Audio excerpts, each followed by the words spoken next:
ವಿವಾದದ ಕಿಚ್ಚು ಹೊತ್ತಿಸಿದೆ ಮೊದಲ ಆರತಿ. ಸಿಎಂ ಹೇಳಿಕೆ ವಿವಾದವೋ ಗೊಂದಲವೋ? ಸಿಎಂ ಹೇಳಿಕೆ ಬಗ್ಗೆ ಪ್ರೋಟೋಕಾಲ್ ಹೇಳೋದೇ.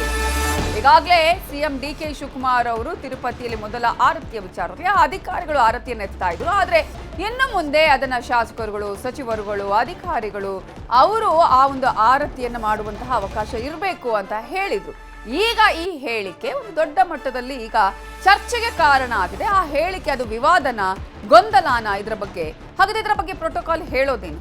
ಈ ಹಿಂದೆ ಇದ್ದಂತಹ ಪದ್ಧತಿ ಯಾವುದು?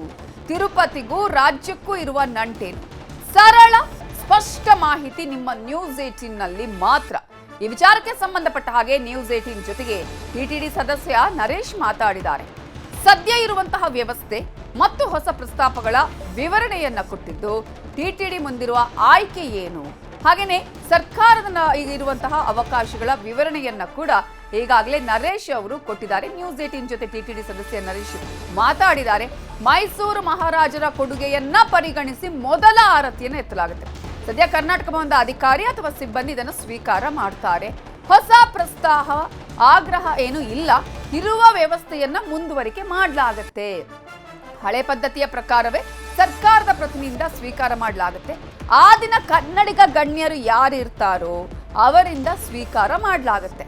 ಸರ್ಕಾರದಿಂದ ಸೂಚನೆ ಹೋದಲ್ಲಿ ಟಿಟಿಡಿ ಇದನ್ನ ಅನುಸರಿಸಲೇಬೇಕು ಅಂತ ಹೇಳಿದ್ದಾರೆ ನರೇಶ್ ಅವರು. ಸೊ ಈ ವಿಚಾರಕ್ಕೆ ಸಂಬಂಧಪಟ್ಟ ಹಾಗೆ ಒಂದಷ್ಟು ರೀತಿಯ ಚರ್ಚೆಗಳು ಆರಂಭ ಆಯಿತು, ವಿವಾದಗಳಾಯಿತು.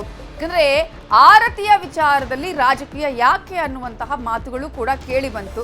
ಈಗ ಶಾಸಕರುಗಳಿಗೆ, ಸಚಿವರುಗಳಿಗೆ ಯಾಕೆ, ಅದರಲ್ಲೂ ಕೂಡ ಅದು ಮೈಸೂರು ಮಹಾರಾಜರು ಕೊಟ್ಟಂತಹ ಕೊಡುಗೆಯನ್ನ ಆ ಒಂದು ಹಿನ್ನೆಲೆಯಲ್ಲಿ ಆ ಹಿಂದೆ ಪದ್ಧತಿಯನ್ನ ಮಾಡ್ಕೊಂಡು ಬರಲಾಗಿತ್ತು.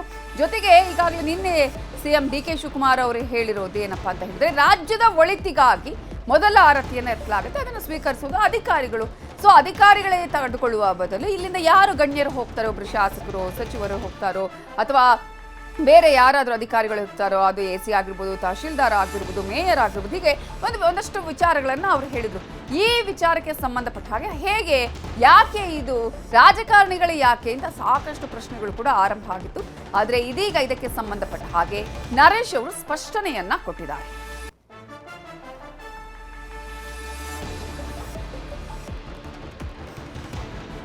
ಹಳೆಯ ಪದ್ಧತಿಯ ಪ್ರಕಾರವೇ ಈಗ ಈ ಒಂದು ಆರತಿ ನಡೆಯುತ್ತೆ. ಆದರೆ ಅಧಿಕಾರಿಗಳು ಮೊದಲು ಅಥವಾ ಸಿಬ್ಬಂದಿ ಸ್ವೀಕರಿಸ್ತಾ ಇದ್ರು. ಇನ್ನು ಮುಂದೆ ಯಾರಾದರೂ ಗಣ್ಯರು ಬರ್ತಾರೆ, ಬಂದಂತಹ ಸಂದರ್ಭದಲ್ಲಿ ಆ ಒಂದು ಆರತಿಯನ್ನ ಅವರನ್ನು ಸ್ವೀಕಾರ ಮಾಡುವಂತಹ ಒಂದು ಹೊಸ ವ್ಯವಸ್ಥೆ ಅನ್ನುವಂತಹ ವಿಚಾರವನ್ನ ಕೂಡ ಹೇಳಿದ್ದಾರೆ. ಈ ಹಿಂದೆ ಕರ್ನಾಟಕ ಭವನದ ಸಿಬ್ಬಂದಿ ಅಥವಾ ಅಧಿಕಾರಿಗಳು ಯಾರಾದರೂ ಅಲ್ಲಿ ಆರತಿಯನ್ನು ಸ್ವೀಕಾರ ಮಾಡ್ತಾ ಇದ್ರು. ಈಗ ಪ್ರಸ್ತಾವ, ಆಗ್ರಹ ಏನು ಇಲ್ಲ, ಇರುವ ವ್ಯವಸ್ಥೆ ಮುಂದುವರಿಕೆ ಆಗತ್ತೆ. ಆದ್ರೆ ಆ ದಿನ ಕನ್ನಡಿಗ ಗಣ್ಯರು ಯಾರು ಇರ್ತಾರೋ ಅವರು ಸ್ವೀಕಾರ ಮಾಡ್ತಾರೆ ಅಂತ ಹೇಳಿದ್ದಾರೆ. ಮೈಸೂರು ಮಹಾರಾಜದಲ್ಲಿ ದಿವಾನ್ಗಳು ಅಥವಾ ಮಿನಿಸ್ಟರ್ ಕೇಡರ್ ಹೋಗ್ತಾ ಇದ್ರು ಆರತಿಗೆ.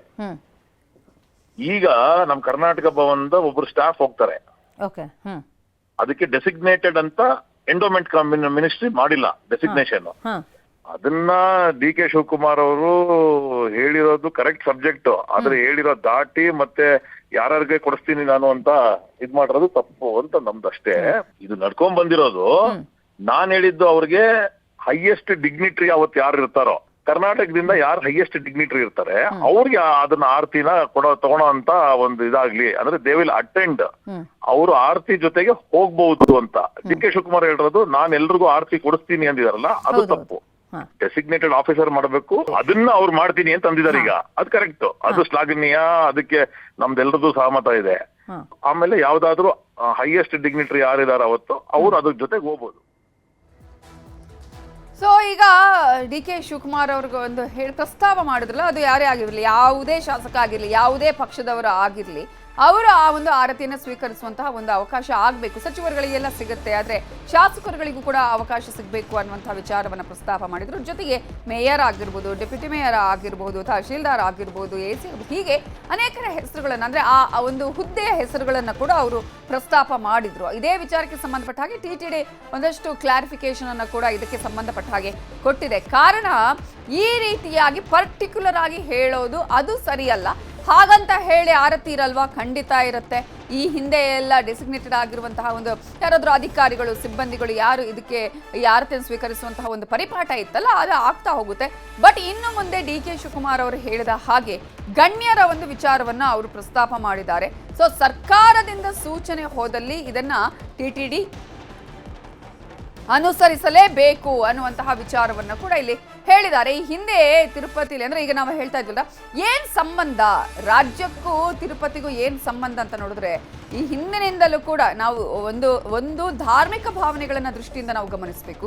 ಮತ್ತೊಂದು ಕಡೆ ತುಪ್ಪದ ವಿಚಾರದಲ್ಲೂ ಕೂಡ ನಾವು ಈ ಹಿಂದಿನಿಂದಲೂ ಟಿಟಿಯ ದೇವಸ್ಥಾನಕ್ಕೆ ಕರ್ನಾಟಕದ ನಂದಿನಿ ತುಪ್ಪವೇ ಹೋಗೋದು. ಆ ಒಂದು ವಿಚಾರವು ಲಡ್ಡುಗೂ ಕೂಡ ಅಂದ್ರೆ ಒಂದ್ ಕಡೆ ಪೂಜೆ, ಮತ್ತೊಂದು ಕಡೆ ಲಡ್ಡು ಪ್ರಸಾದಕ್ಕೂ ಕೂಡ ನಂದಿನಿಯ ತುಪ್ಪವನ್ನ ನಾವು ಗಮನಿಸ್ತಾ ಇವೆ. ಅಂದ್ರೆ ಯಾವ ರೀತಿಯಾಗಿ ಲಿಂಕ್ ಇದೆ ಅಂತ ಹೇಳಿ.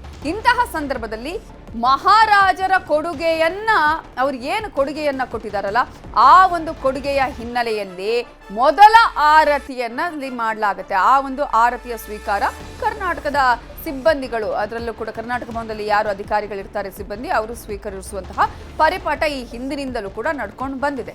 ಇಂತಹ ಸಂದರ್ಭದಲ್ಲಿ ಆ ಒಂದು ಸ್ಟೇಟ್ಮೆಂಟ್ ಇದೆಯಲ್ಲ, ಸಾಕಷ್ಟು ಚರ್ಚೆಗೆ, ಗೊಂದಲಕ್ಕೆ, ವಿವಾದಕ್ಕೆ ಕೂಡ ಕಾರಣ ಆಯಿತು. ಯಾಕಂದ್ರೆ ರಾಜಕೀಯ ಯಾಕೆ ಅನ್ನುವಂತಹ ಪ್ರಶ್ನೆ ಅಲ್ಲಿ ಎದ್ದಿತು. ಯಾಕಂದ್ರೆ ಶಾಸಕರುಗಳು, ಯಾಕಂದ್ರೆ ಈಗಲೇ ಎಲ್ಲೇ ಹೋದ್ರೂ ಕೂಡ ಇನ್ಫ್ಲೂಯೆನ್ಸ್ ಮಾಡ್ಕೊಂಡು ಹೋಗುವವರ ಸಂಖ್ಯೆ ಕೂಡ ಜಾಸ್ತಿ ಆಗಿದೆ.